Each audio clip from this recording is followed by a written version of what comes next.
He was surrounded by people who trusted him completely. He smiled at them, ate with them, called them friends, and every single one of them had no idea he was already planning their downfall. This is not a story about violence. It's a story about something far more effective and far more unsettling, because the people who hold real power in this world almost never announce what they're about to do. They don't warn you, they don't posture, they simply move, and by the time you understand what happened, it's already over. 500 years ago, a political advisor named Niccolo Machiavelli watched this exact pattern play out again and again in the courts of Renaissance Italy. Rulers rising, rulers falling, alliances shattering overnight. And from everything he witnessed, he distilled a single brutal truth that still applies to boardrooms, relationships, and power struggles today. Never reveal your next move.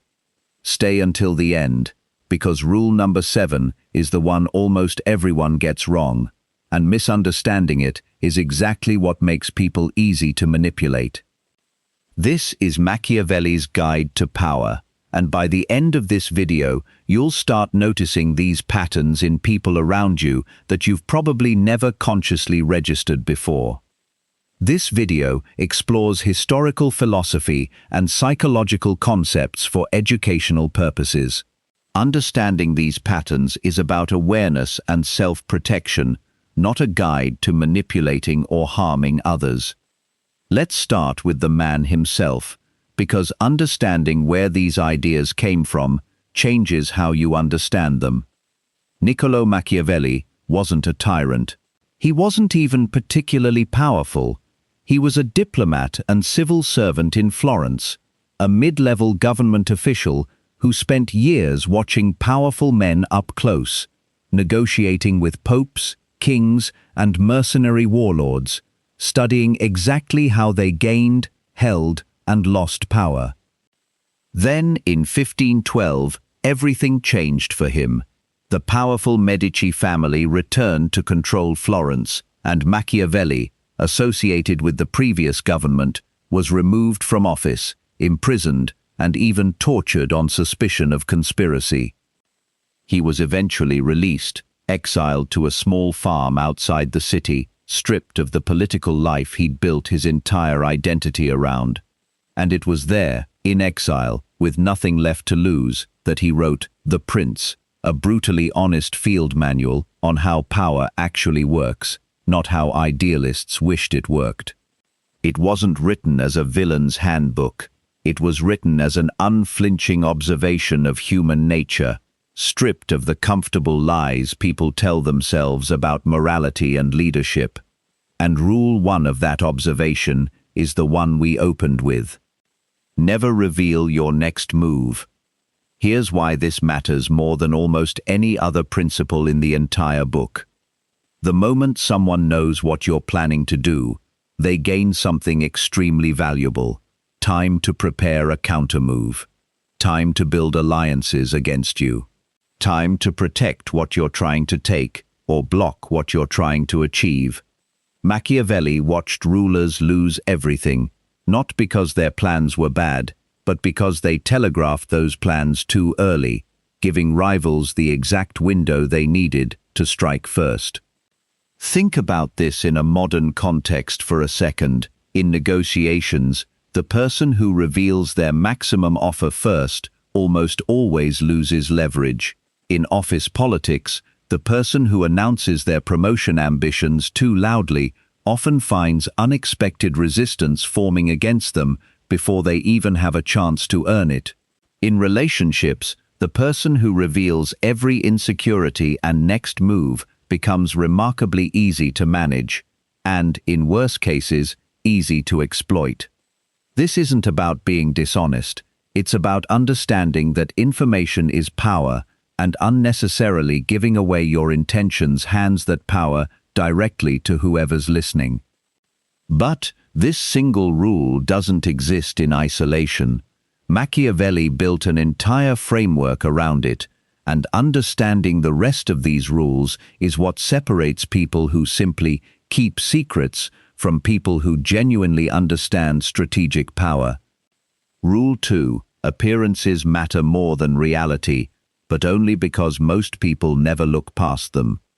Machiavelli made an observation that still makes people uncomfortable today. Most people judge you by what you appear to be, not by what you actually are. Very few people look deeply enough to know the difference, and the ones who hold power understand this gap intimately. This doesn't mean deception for its own sake. It means understanding that perception shapes how people treat you, negotiate with you, and trust you, often more than your actual track record does. A leader who appears confident, even during genuine uncertainty, commands more loyalty than one who appears anxious, even if the anxious one is making objectively better decisions behind the scenes. This is uncomfortable. It's also, according to Machiavelli, simply how human psychology functions. Rule 3. It's better to be feared than loved, if you cannot be both. This is Machiavelli's most infamous line, and it's also the most frequently misunderstood.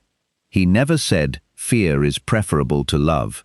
He said, specifically, that if you're forced to choose only one, because maintaining both simultaneously is extraordinarily difficult, fear is the more reliable foundation, because love can evaporate the instant it becomes inconvenient for the other person, while fear tends to hold steady even under pressure.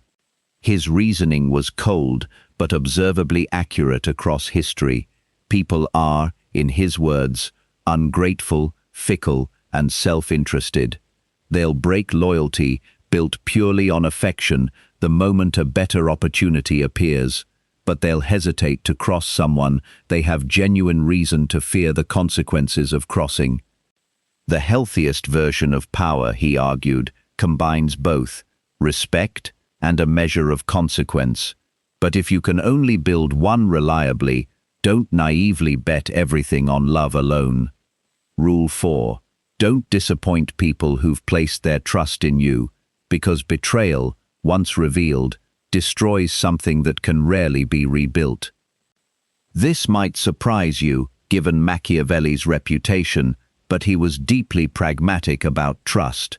Once people believe they can rely on you, that belief becomes an asset, one that took time to build, and once broken, is almost impossible to fully restore. His advice wasn't betray people whenever convenient. His advice was closer to understand exactly how valuable trust is as a resource, and never spend it carelessly, because you may only get to spend it once. Rule 5. Control how information about you spreads, because you rarely control the narrative once it leaves your hands. Machiavelli watched leaders lose their grip on power not because of what they actually did, but because of what people believed they did. Rumor, reputation, and public perception moved faster than truth ever could in Renaissance courts. And honestly, that hasn't changed much in 500 years. The strategic lesson here isn't paranoia, it's awareness.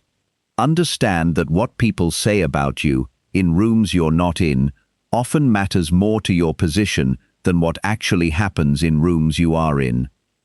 Rule 6. Patience beats impulsiveness. The wise person acts decisively only once the moment is right, never before. Machiavelli observed something almost every failed conspiracy and failed leader in his lifetime shared in common.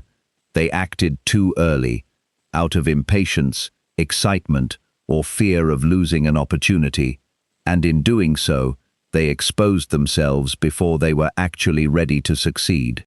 The people who genuinely held power for long periods shared the opposite trait. They waited. They let situations develop. They struck only when the outcome was close to guaranteed, not when it merely felt exciting to act. And now, Rule 7.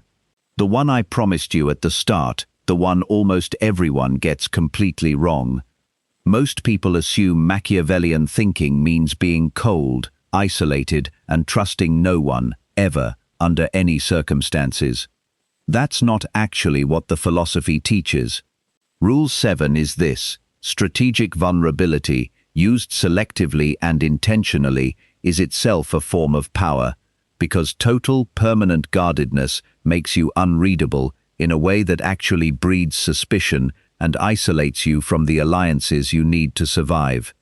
Machiavelli understood that a ruler who trusted absolutely no one, who revealed nothing, ever, to anyone, eventually found themselves without allies precisely when they needed them most. The goal was never total secrecy in every moment of your life. The goal was controlled, deliberate openness, choosing exactly when, with whom, and how much to reveal, rather than either oversharing carelessly or shutting down entirely.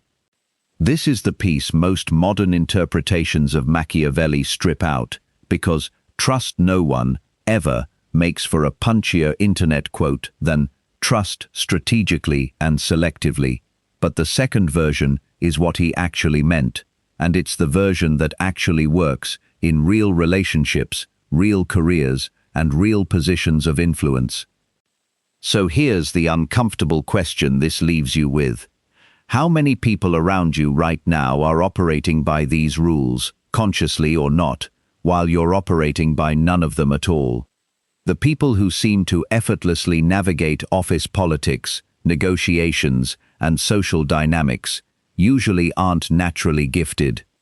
They're pattern matching, whether they realize it or not, against exactly the principles we just walked through.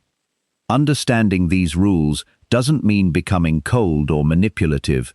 It means finally seeing the game that was always being played around you, one that, until now, you may have been playing without even knowing the rules. If breaking down power, psychology, and the minds of history's most calculating figures is something you want more of, subscribe, because every week, Shadowplicit uncovers another rule most people never learn until it's too late. Which of these 7 rules do you think is hardest to actually apply in real life? Let me know in the comments. I read every one.